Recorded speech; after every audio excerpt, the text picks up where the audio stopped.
Welcome to Book Talks with Dori. I'm your host, Dori J, and today we'll be discussing one of my favorite childhood books, The Borrowers by Mary Norton. My copy was published by Harcourt Books under the imprint Odyssey Classics and was illustrated by Joe and Beth Crush in exquisite black and white ink illustrations. This novel is also the inspiration for the animated film, The Secret World of Arrietty. This series is perfect for younger readers, especially those between ages 8 and 12. It is a 5-book series, and while the language can be a little dense at times, it is well worth the reward, as this is an absolutely amazing story. It is a low fantasy novel, meaning that it does not have a lot of distracting world building or hard-to-remember fantasy names. It's perfect for fans of adventure, and it is a lovely, cozy fantasy. Before we begin discussing plot, I feel the need to define what a borrower is. A borrower is very much like a wingless fairy, except they are very plain and ordinary by fantasy standards. They don't have any magic powers, they can't turn invisible or cast spells, but they are very, very small and they are very quiet, which allows them to sneak around without being seen. The borrowers live in nooks and crannies in people's houses. For instance, our protagonist, Arrietty, lives in a hole in the wainscoting beneath an old clock.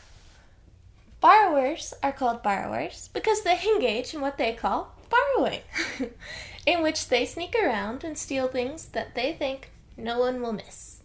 Hairpins, scraps of paper, crumbs from bread, things they need to survive.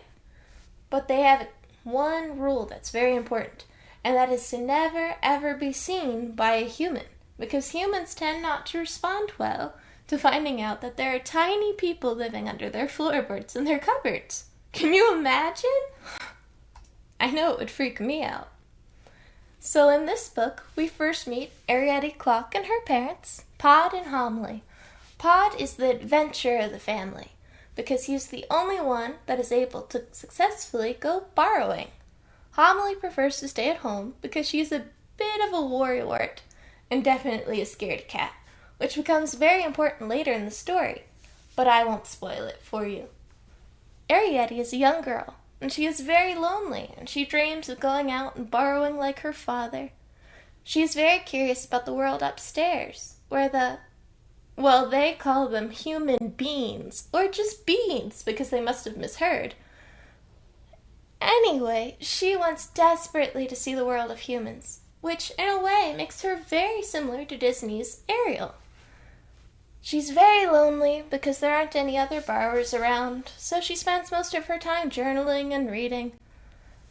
But then, a new boy moves into the world upstairs.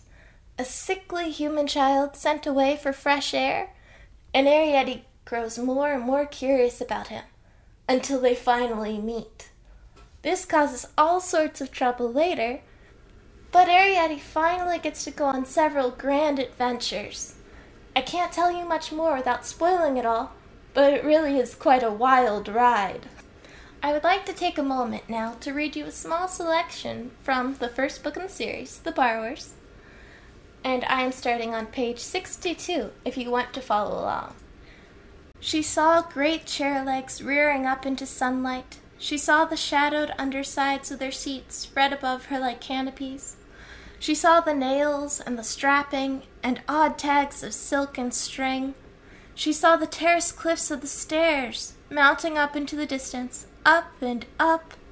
She saw carved table legs and a cavern under the chest. And all the time, in the stillness, the clock spoke, measuring out the seconds, spreading its layers of calm. And then turning, Arrietty looked at the garden. She saw a gravelled path, full of colored stones, the size of walnuts they were with. Here and there, a blade of grass between them, transparent green against the light of the sun. Beyond the path, she saw a grassy bank rising steeply to a tangled hedge, and beyond the hedge she saw fruit trees, bright with blossom. Now that is just a lovely exposition scene.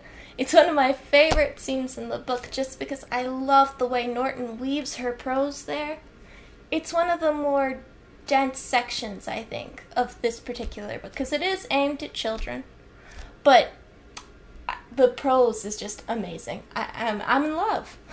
So rereading this book was quite nostalgic for me, because my mother bought me The Borrowers when I was about 10 years old, and I was a bit of a lonely kid. I had trouble making friends because I was so shy.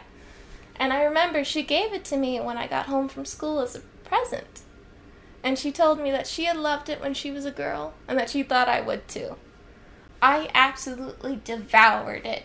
I stayed up late into the night reading it over the next few days, and I spent a lot of time rereading it, staring at the illustrations. I really, really wanted to be a borrower.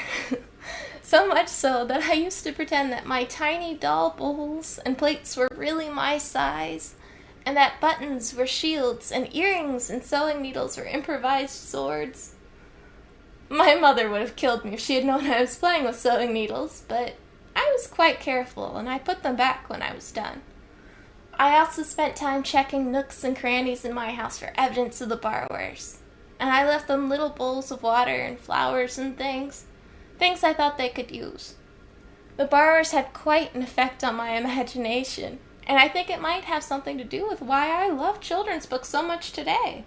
Why I love reading so much today.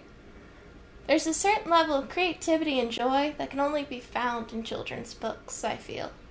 Maybe it's because they make you feel like a kid again. Maybe it's just nostalgia, I don't know. Coming back to The Borrowers, the illustrations in this edition are absolutely gorgeous, just completely amazing. They are very detailed and textured, with lots of line work going on.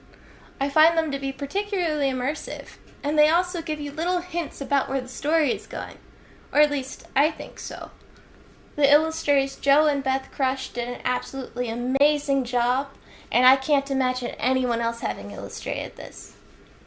Anyways, this book is perfect for fans of Stuart Little, The Tale of Despereaux, though The Borrowers isn't nearly as scary as The Tale of Despereaux, or the animated children's film, Epic. As always, I recommend reading through the book before you give it to your children, as it was published in the 1950s and may contain elements that are indicative of that time.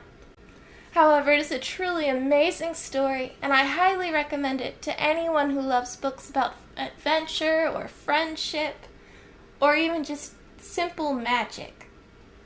I also recommend it if you're looking for cozy fantasy, as it really is as cozy as you can get, in my opinion. The book is available on Amazon for $9.99, and if you're feeling really excited about this series, you might want to go ahead and buy the box set for $34.99 on Amazon. I'll go ahead and put the links in the description. Alright, that's it for today. Thank you for listening to Book Talks with Dori, and I hope you'll tune in again next time. Bye!